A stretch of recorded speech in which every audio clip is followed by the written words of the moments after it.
My name is THEMBILE. I am a medical intuitive. I use alternative techniques to diagnose and treat illnesses. I've done this for over the years, and I've successfully diagnosed and treated people with the most complicated of illnesses, which have baffled even the best of some of the medical specialists. People call me Dr. Alternative out of endearment.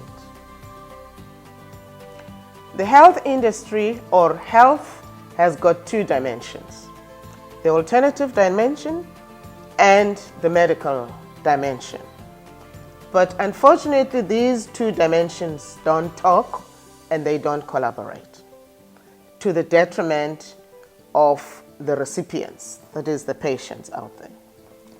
I am the epitome of these two dimensions. Join us on their journey to better health and renewed hope. This is Dr. Alternative. Welcome to Dr. Alternative. We are back again, and we are still going to be talking about nutrition because it seems to be a very interesting and a very worrying topic, particularly when we discover all the things that we are discovering. There is a video that we want to play for you. It's not to scare you, but it's just to show you what we are dealing with as far as nutrition is concerned. Please take a look.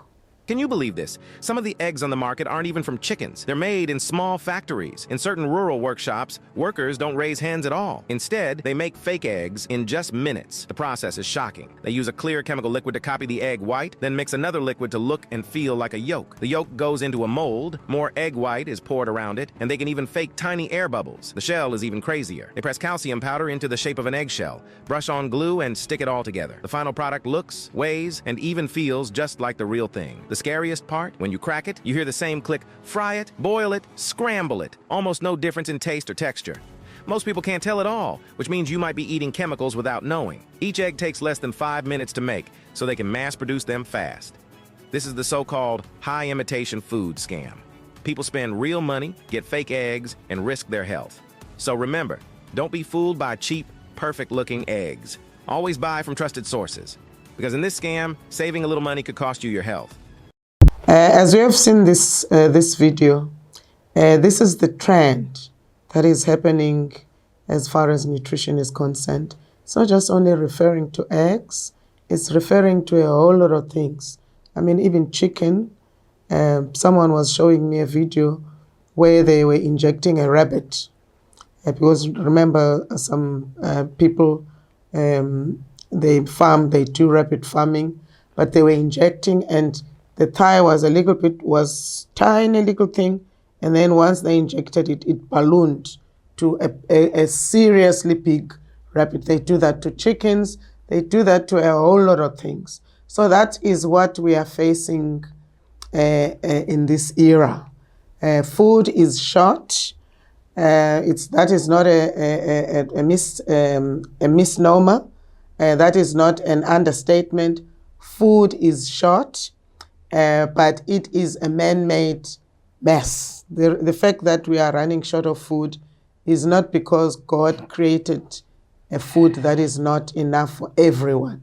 There is such abundance of food, but we're running short because of man-made mess up. So we're going to be dissecting and looking at what are we facing and what can we do. Are there any are there any means of getting off this trap? We're going to be looking at that today. As you know, as you can see, we've got two ladies. You ladies. Hi, I'm Bondiswa. Welcome to the Dr. Alternative Show. My name is Tobeka. Welcome to the show. Looking at this video and listening to your comments, it is so scary. Are we doomed? Is there any escape? I think we are. I think we are, actually. Why am I saying that? That even people that are can afford, people that are well off and have got enough money to buy, it doesn't mean they are safe. We are all trapped. And let me just map out how we are trapped. Firstly, the production of food has been confiscated. Yeah. Production of food is not supposed to belong to one particular company or one, a corporation. And the production of food, the way God created it, was supposed to be a responsibility of each family. So God created enough land and created enough food and a variety of food that caters for everyone. So that if you are allergic to this one for whatever reason, or your body does not agree with this or whatever, there is another type of food that is appropriate for you. Like, for instance, we normally make fructose intolerant. People that are fructose intolerant doesn't mean they're doomed, because vegetables, they're getting a lot of nutrition from a variety of vegetables, and it's even better off than fruit, because fruit is largely sugar.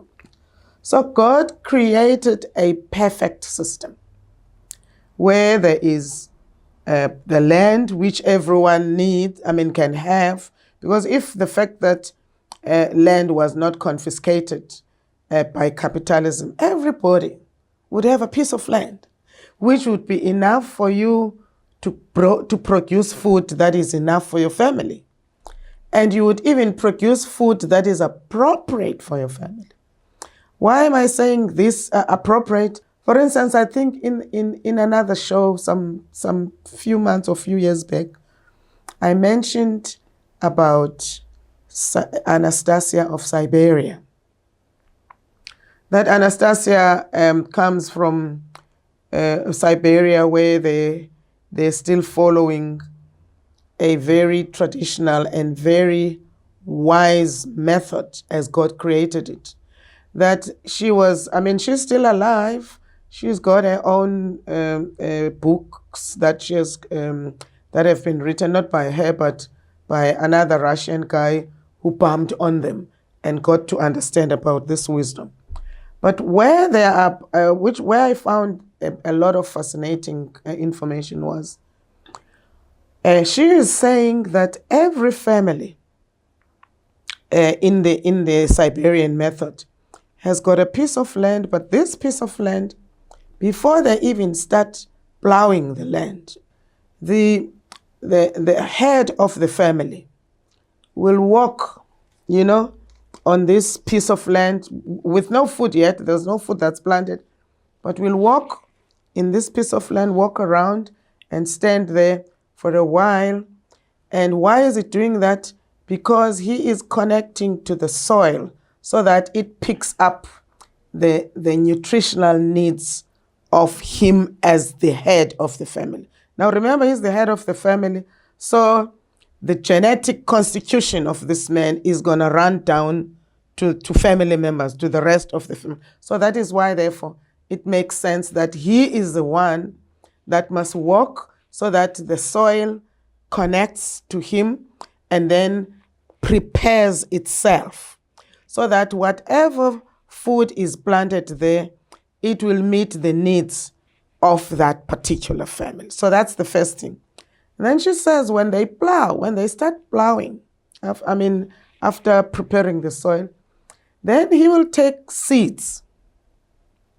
Now these seeds, he goes to walk around the field again, and he, very early in the morning, then he's going to blow onto these seeds. Blow for a while. And then after blowing on these seeds have also managed to pick up the nutritional needs of this family. So the soil knows, the seeds know. So whatever comes out, then they start planting. So now that food that's going to come out of that soil is prepared for the nutritional needs of this family. So that when you plow your own tomato and the other family is buying their own tomato, even though it is tomato, but the tomato of my own family and of that family has got a different chemical structure, mechanical structure, you know. Not mechanical, molecular structure. So because it is providing for the needs of those people, and this one is providing for my needs. So even the genetic defects that I may be having, the nutrition or the composition of the product is going to address the needs, the nutritional needs of. That is divine wisdom. That is not something that you will find in the books or, where they teach in agriculture and what. No. So where am I getting with this? Where am I going with this? I'm coming to your question. Are we doomed? Yes, we are. Because even if you don't take it that deep and follow this Siberian method, but the fact that the production of food has been confiscated by the farmers.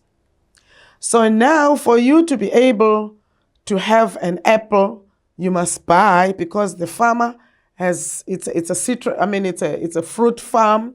So he's producing for the big retailers that are selling fruit. So now that fruit that you're supposed to pick and eat, now it must be harvested.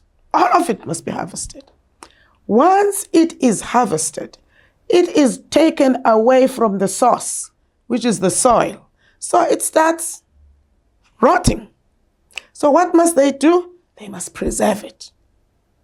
Because the soil which is supposed to preserve it naturally is no longer there. So now what must they do?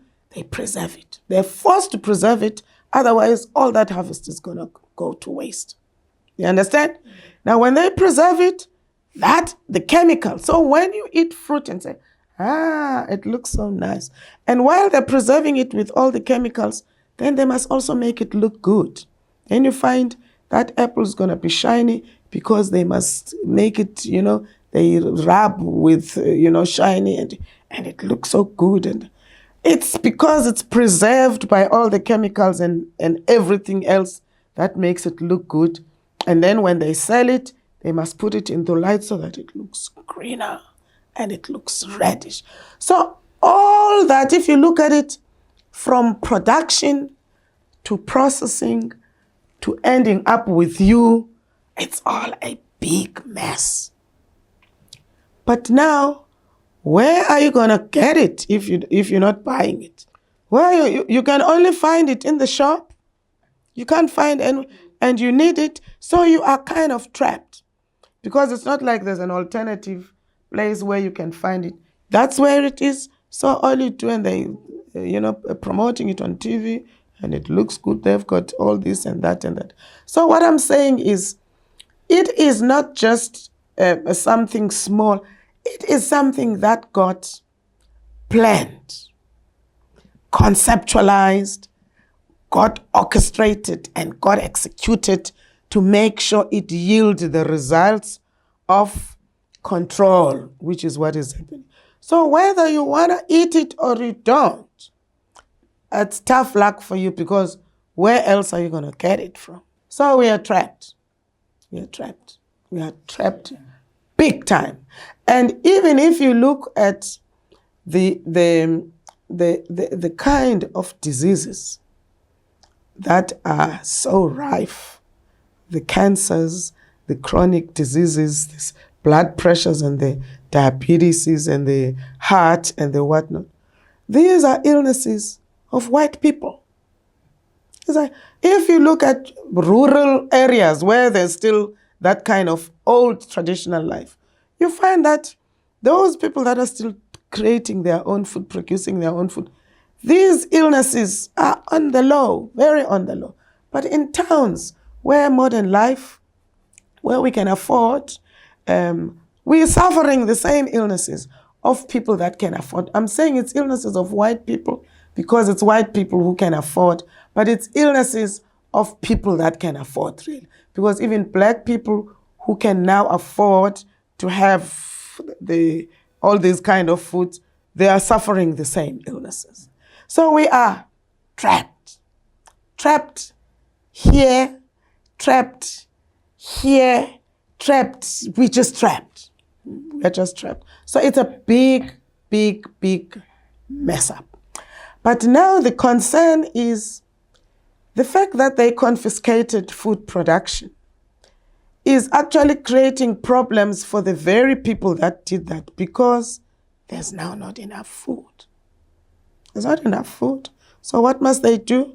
They must try now to introduce methods and all the kind of illnesses and the COVIDs and the what to kill us. They must now introduce, and they are now coming up, they came up with all the contraceptives. Because if you look at how people lived in the past, there were no contraceptives. We used to have big families where you find everybody lives in the compound. The aunt, the cousins, what you all belong. So too many children was never a problem. It was actually something that was looked upon as something beautiful. And there was no starvation because people could produce their own food. But now, ever since all this happened, now there's not enough food.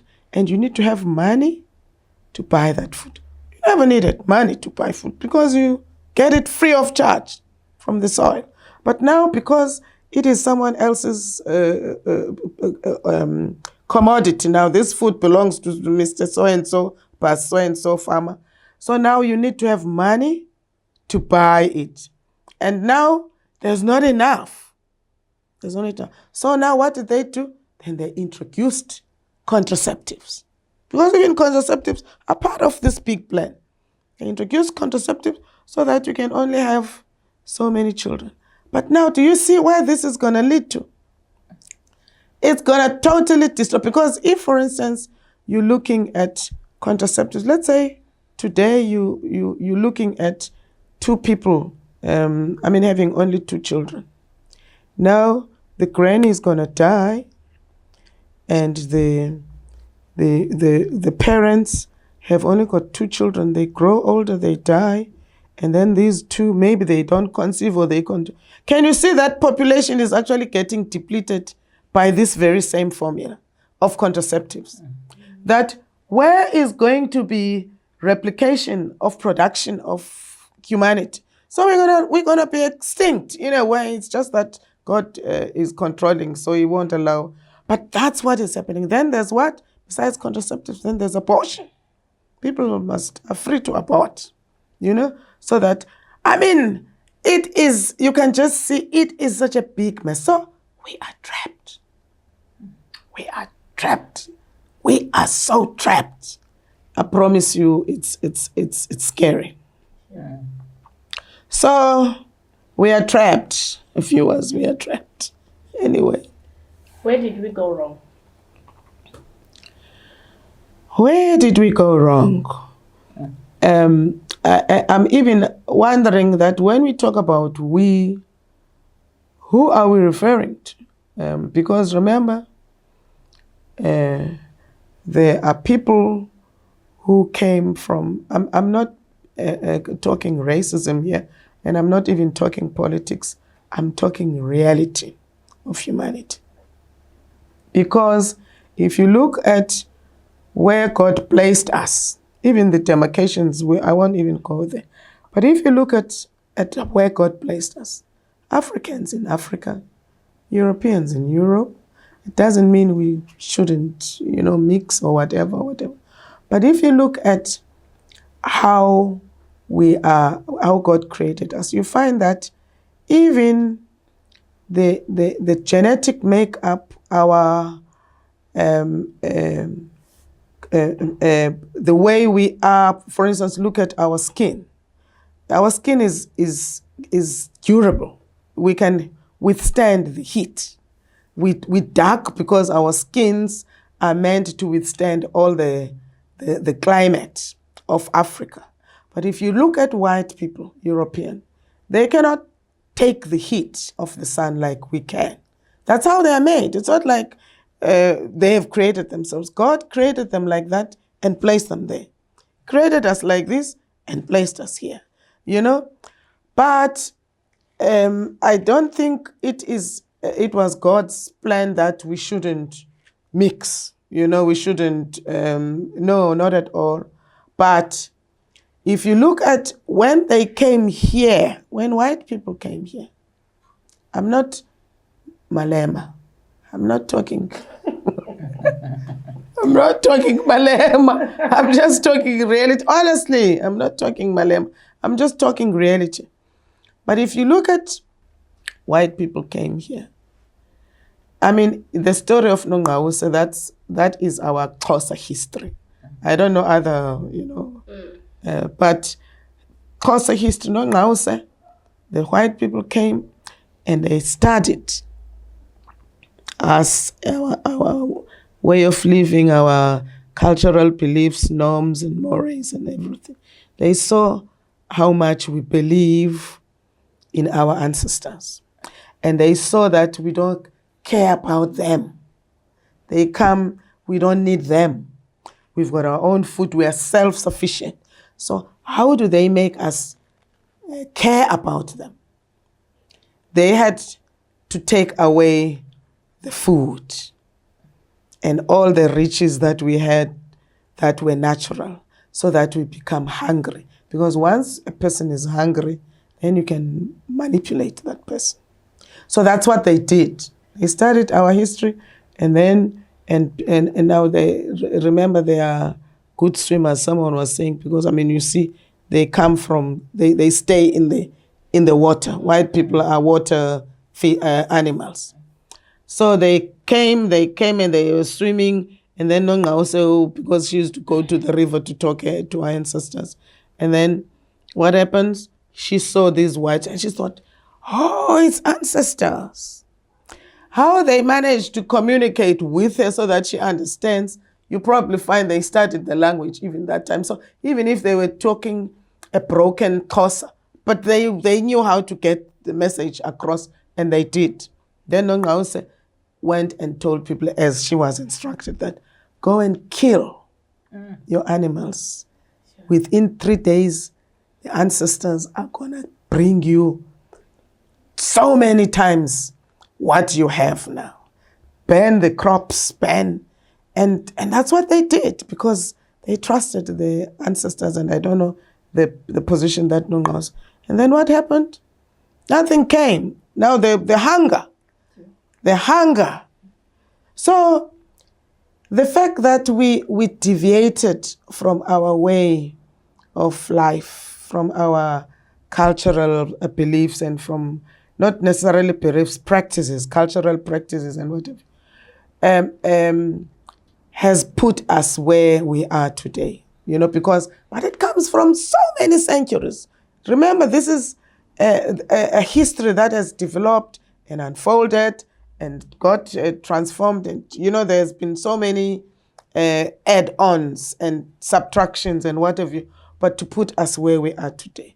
But it has been a long-standing manipulation that was studied and executed so well. So we did not go wrong, but we're manipulated into going this way, and we got trapped there. I remember I've shared this also in the show before, where Linda was saying in Woma there were these Swedish white people that are sponsoring them with a lot of things. So this particular day they were invited to bring 2 liter containers. They were not told what these 2 liters are going to be for. They must come to the hall at such and such a time and bring 2 liter container. And Linda said they went, and some people brought 5 liters, and people were saying they are going to receive amas, sour milk. So that's why some were bringing 5 liters, and so they were excited to receive amas. So and then she said we got to the hall, and the hall at the stage there were curtains that were drawn on the stage. so we could not see what was behind the curtains. And then eventually, I don't know if it was the mayor or the councillor started addressing them, and then these white people started talking to them.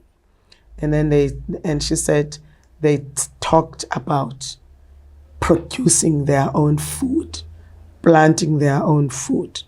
And they were and she said people were starting to mumble and grumble and getting tired and all that. And then they removed the curtain, and she said there were seedlings of different types of food, carrots, spinach, and people were going to be given these seedlings so that they go and start planting their own food. She said people were so angry. They threw those 2-liter containers, they threw at those plants, they left. They didn't want to hear a thing. You see the mentality? They want a mass, which is fermented milk that they're going to eat today and tomorrow, and then it's finished, as opposed to getting seedlings that's already ready, to grow faster and planting their own gardens. She said she was sharing, and I said, so look at that. Look at that mentality. Look at that attitude. So it was not our own creation that put us here, but we've already been poisoned. So we are still trapped. We are still trapped. Let's go for a break, and when we come back, we discuss this further. If you are fructose intolerant, you should not eat fruit. Otherwise, it will harm your health extensively. This is a genetic disorder directly connected to adenylase enzyme deficiency. Diseases including tissue cancer. My name is Rachel. I am 35. Well, I was diagnosed with GIST, which is gastrointestinal stromal tumours. It's really rare. It's a form of sarcoma. It starts in the connective tissues, and for me that was the lining of my stomach. Liver disorders and mental disorders. How do you know if you are fructose intolerant? And even better, what food you must eat?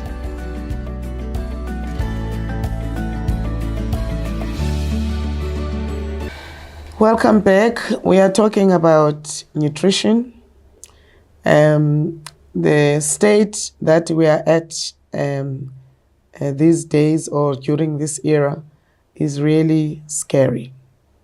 When we went for a break, I was just narrating a story about the mentality of people, how they have been conditioned into dependency. That anything that makes them work and become independent is actually a waste of time. But I think that's the mentality that you find in countries like South Africa. Because if you go to African countries where people have learned the value of hard work and hustling, you find that the understanding of these concepts is actually different. Anyway. There are courses that specialize in nutrition, and dietitians are even covered by medical aid. Does this make a difference in your view?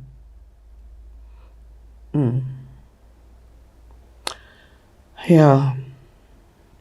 Actually, if you look at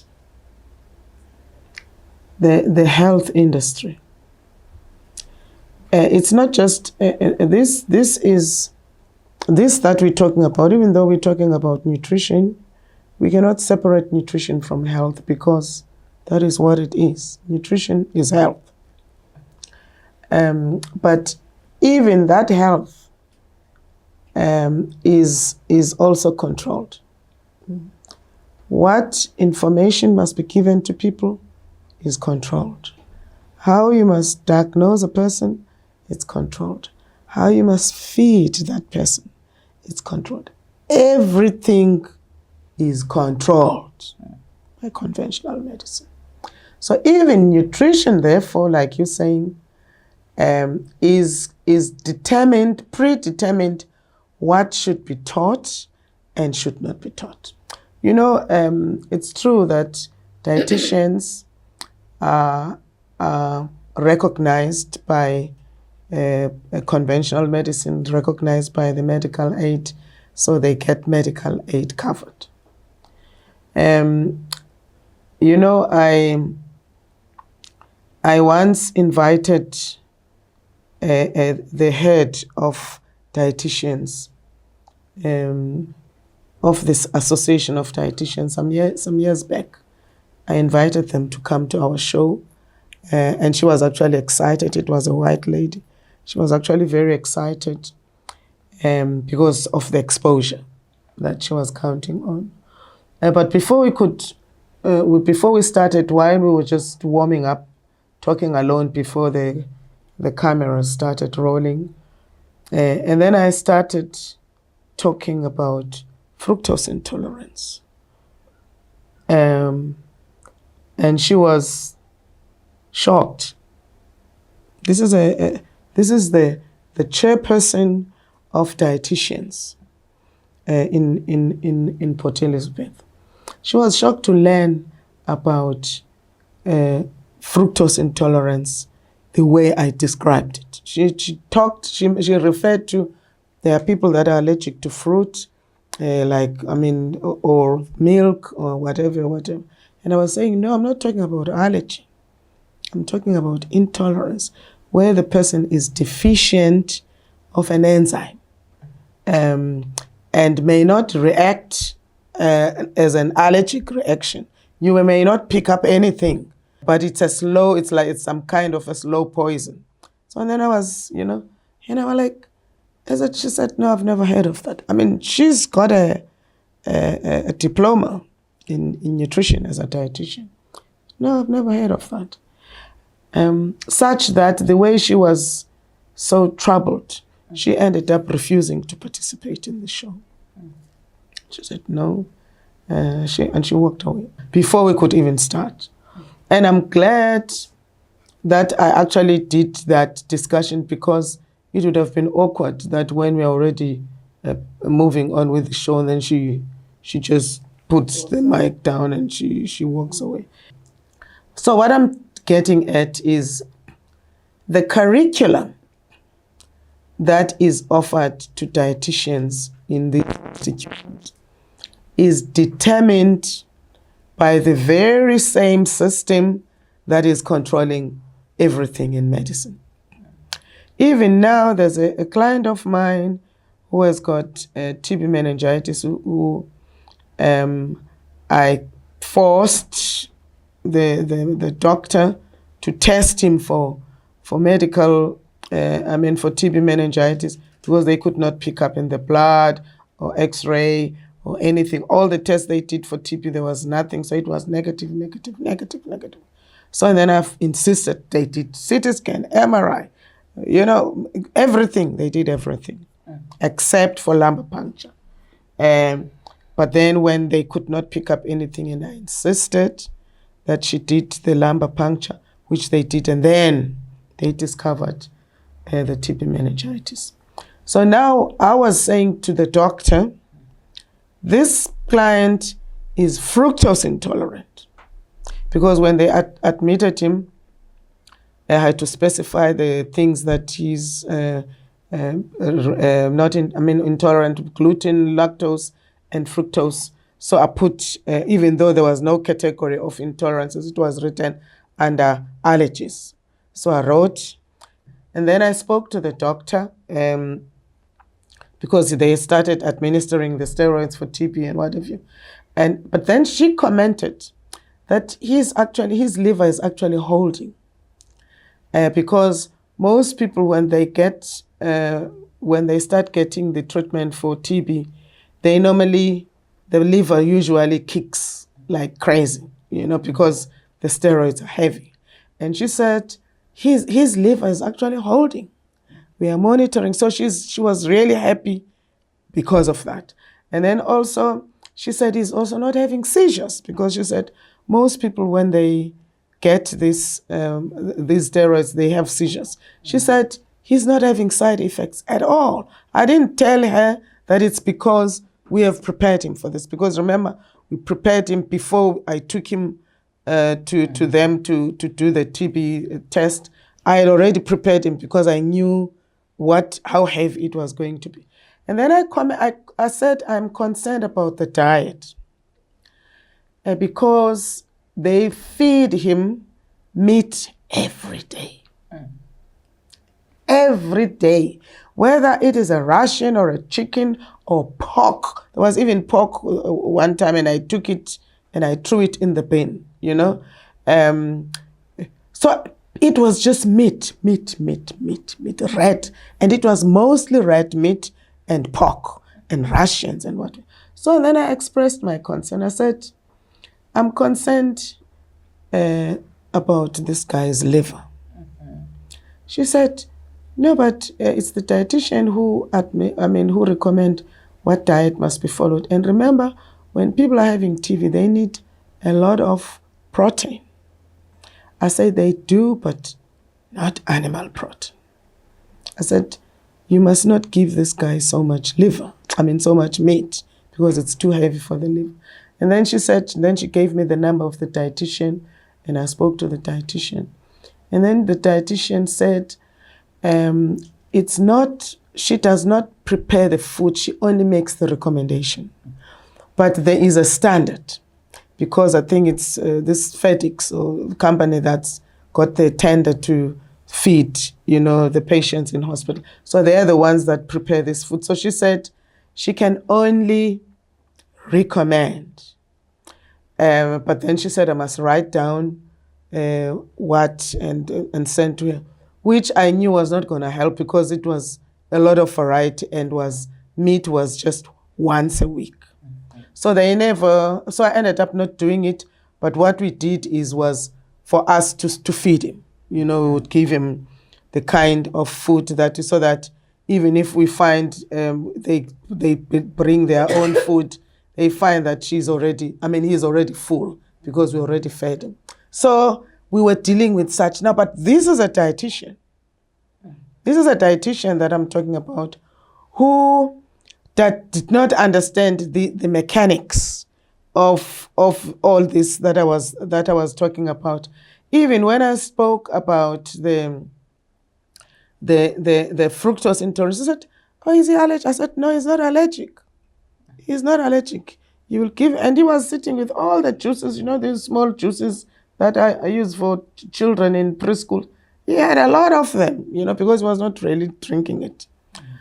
So they don't, and now he's got a dietitian that is paid by the medical aid, where I specify that he's fructose intolerant, but she does not get what that means. So they give him all the things so in between, we have to make sure that we collect all those. It's just that he was not interested in that, so he was not drinking. But he was sitting with a whole lot. And even the nutrition, the protein shake, which was made of milk, it's just a big mess. It's a big mess. So my response, therefore, to your question as to, does having dietitians make a difference? For me, to some extent, I can't say totally no, but to some extent. But my concern is that even the dietitians themselves, they don't get it. They really don't get it. And I'm not blaming them, because it's their training. Just like I usually say when it comes to doctors and people are asking, but why did my doctor not pick up that there is a problem with all these things that I'm experiencing, which you are explaining to me? I said, because their training does not take them there. It's the function of the pathologist or the radiologist to pick up what is wrong. The doctor is relying on the pathologist. So if they don't pick up that there is this problem, then they're not going to know. Same with the dietitian. She's been trained that this is It must have four. It must have. You must have protein. You must have vegetables. You must have starch. You know. So if you've got the different varieties of food, voila.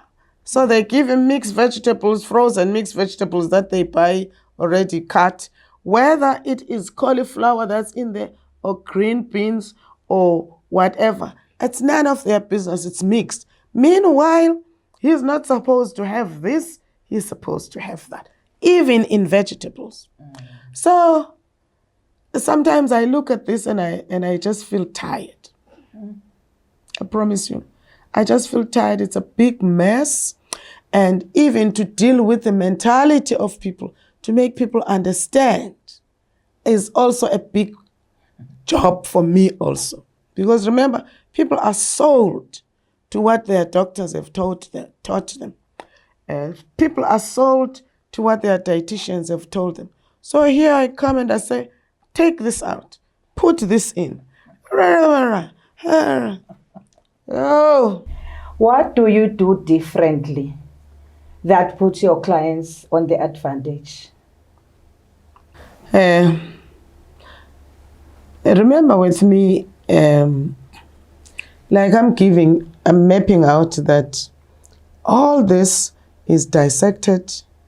The doctor is there, the specialist is there, the dietitian is there, the physiotherapist is there, this is the... It's such a dissected industry in medicine. And it is a disadvantage to have that situation because these different sections are supposed to talk from the onset. Not only talk just because you see, I'm trying here, it's not coming right, then I'm going to refer to that person. Then I'm going to refer to that. They're supposed to be having, you know, like for instance, when before I answer you, you know, this client that I'm talking about who had TB meningitis, weekly, they get together. It's a doctor, it's occupational therapist, speech therapist, social worker, psychologist, and then I'm there. But I'm not there as a medical intuitive.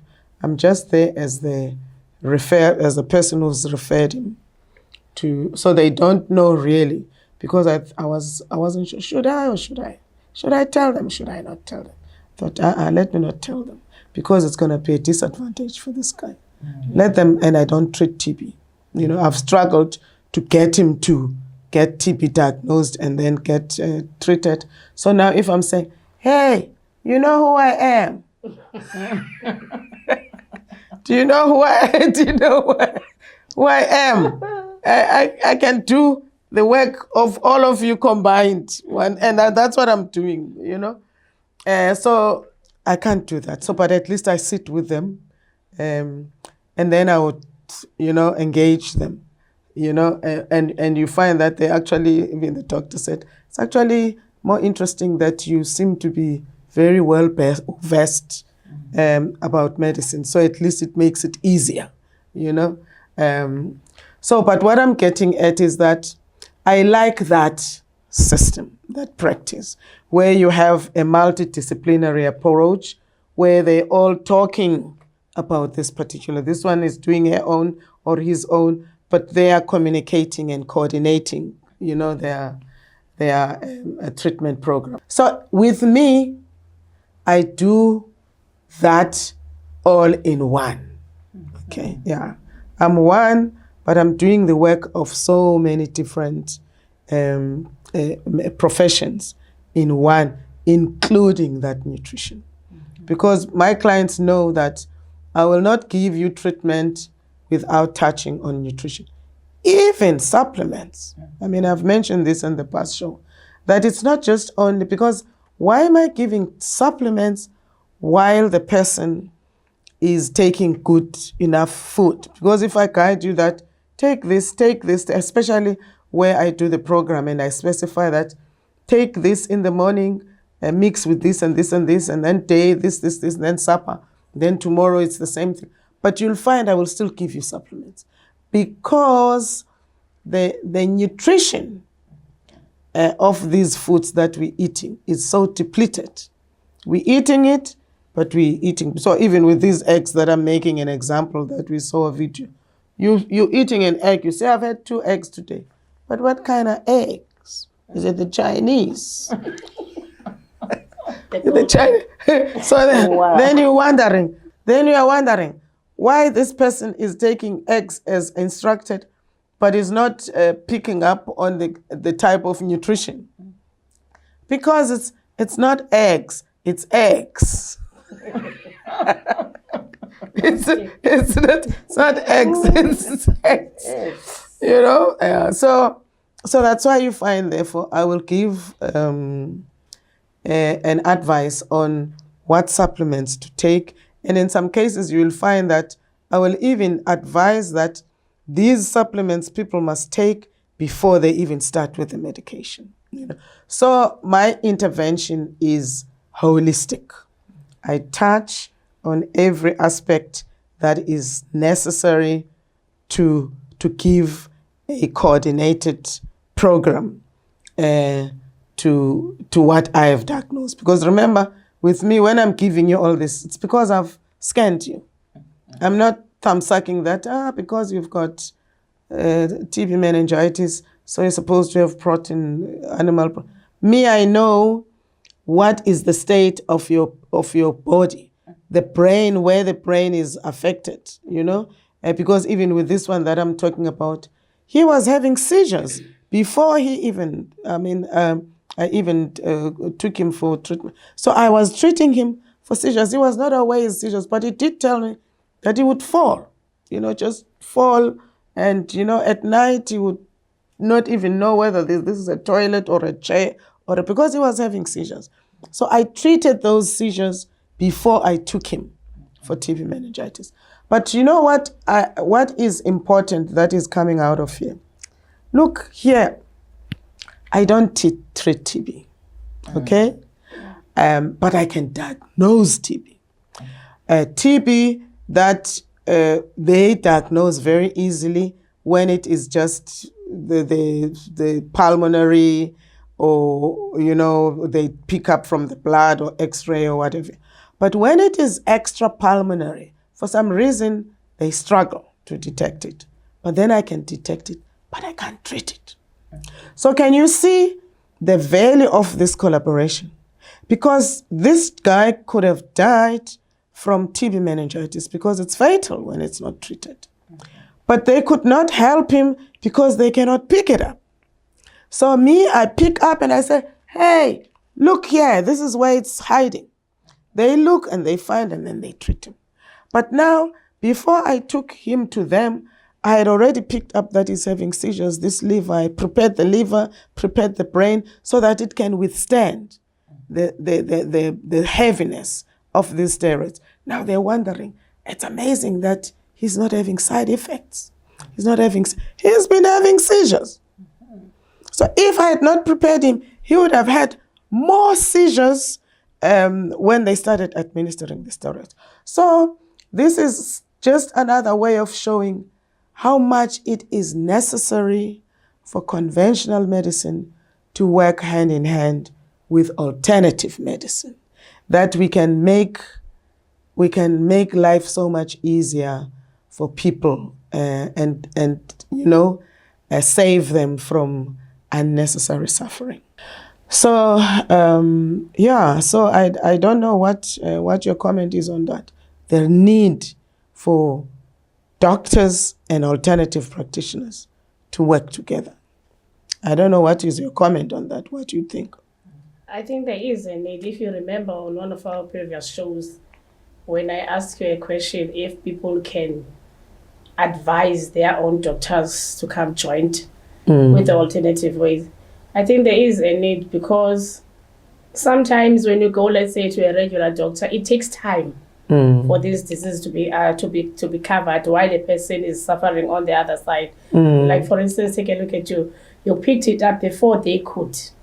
So in advance, you did prepare the client when they get to that stage, the client was already like halfway ready to start with the meningitis treatment and all that. So it's better for whatever necessity that needs to be done, to be seated down so that these two can combine in order to help us people who suffer with these meningitis and all these things that we undergo too.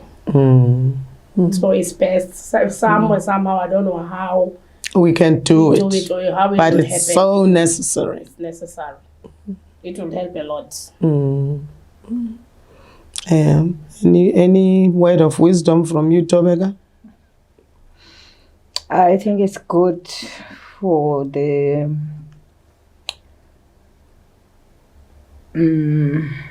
doctors to have a sit with you on your show. Yeah, okay. Anyway, because of time, that's where we are going to end our show today. You can also advise us what we can do because you do talk to your doctors. I mean, there's also one client of mine who I picked up that she's got TB, you know, and she was saying, the neck, it gets so stiff that she cannot even, and she said, this has been my life. And I said, tell your doctor you've got TB. She did tell the doctor, but he sent for some tests, but they did not do the lumbar puncture. And she came back and she said, no, they did not pick up TB, so they cannot treat her. So she's sitting with that TB, and is not, no one is treating it. So I don't know what's going to happen, because I said I can give you stuff that can try and tame it, but I can't kill it. You need TB treatment. So I don't know. So the need is there. And like I said, maybe one day. One day. One day is one day. One day is one day, medical council. I'm coming back again. I'm going back to medical council because I think that's the body that can decide, even though it is doctors that that control really. I mean, I can't say it's the board that controls. I think it's doctors because they are the members that actually call the shots. So like we went to a keeper, the Association of Doctors, some years back. The executive was so excited, when I came with this proposal. And they went to disseminate the information to their members. Who's she? The members. They could have chopped their heads off. So that's it. It never went any further. So it's a long one, it's a difficult one, but I trust that anything that God decides should happen will happen. He calls the shots. So we keep trying. Thank you for watching, and goodbye. Thank you for watching us, viewers, and goodbye. Thank you for watching the Dr. Alternative Show. See you next time. Goodbye.